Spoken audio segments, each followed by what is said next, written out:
the Timberwolves of Minnesota. I don't know if you've caught a gander, a whiff of their odor.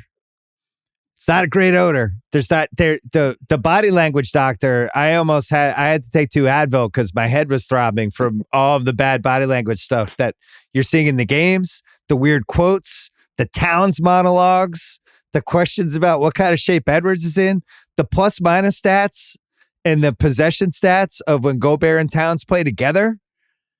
It's a borderline catastrophe.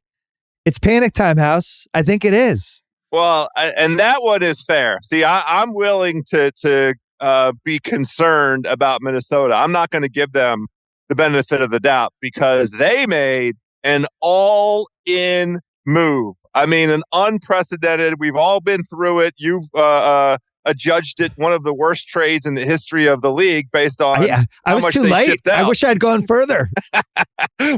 Maybe so. But look, when you go on an all-in move in that manner, then that means you have a conviction. You have a belief.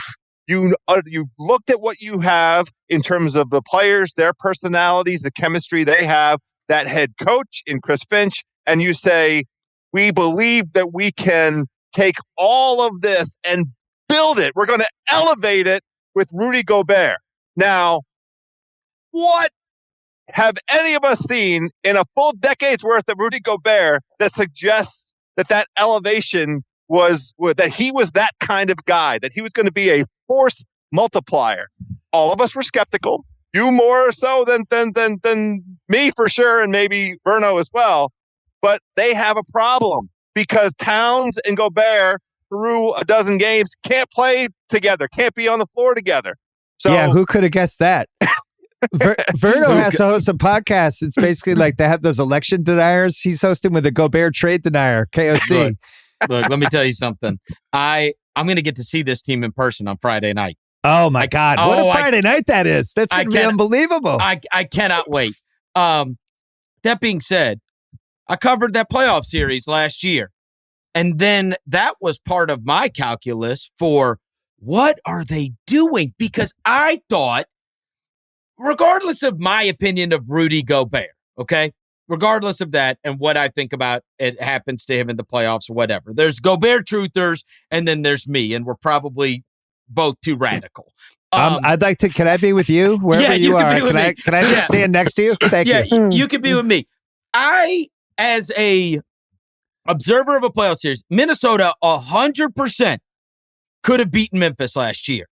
I mean, that was a razor-thin margin. And in fact, when Malik Beasley said, we feel like we should have already won this series, not only did I not rip him, I agreed with him. I thought, you know what? They did an amazing job on Morant. Amazing. As good a job as you could have possibly wanted. All right. They had a good combination of star players and grinders, right? The role players and the stars, and kind of everybody had a pecking order. And they had a couple bad Towns games, and the refs really took over that series. But the truth was, couple bad Towns games. I know, Jesus. But a team that was your analysis of the Towns games. A couple bad ones. It was one of the worst performances by anyone. It was a perfect example, though. A perfect example of the problems that they provide other teams with having Towns as a guy that can come down and stand at the top of the key and shoot threes. He played, they could not play Steven Adams, right? Who was one of the most effective players on the entire Memphis team. And if you play a center, he drives past you. If you play a smaller guy, he will every once in a while, he'll take you down to the block. And now you've got another center down there, he's now just Sam Perkins, just going from 3-point line to 3-point line, right? He's guarding fours and he's playing against fours. Yeah, you've removed the thing that made him special, which was he was a mismatch. And the most important thing is that you didn't even need him to be that good, because with him out of the way and you having to honor him because he shoots a high enough percentage, the whole damn thing was open for Edwards, who is the best player on the team.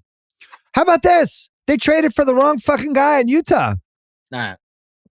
I mean, Just make the same trade and just get Mitchell back instead of Gobert, and you're probably better. I just think you look at them and you go, every move that I would make would be with Anthony Edwards in mind.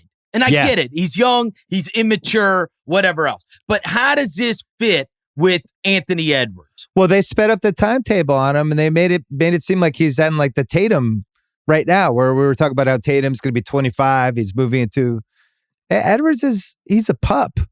He just got into the league. Like you're getting this adult all-NBA center who's a fully finished veteran. He's never going to be better than he is. And it's like, basically they were like, we're a contender for years to come. It's like, well, Edwards has a lot of check marks to go through before we get that.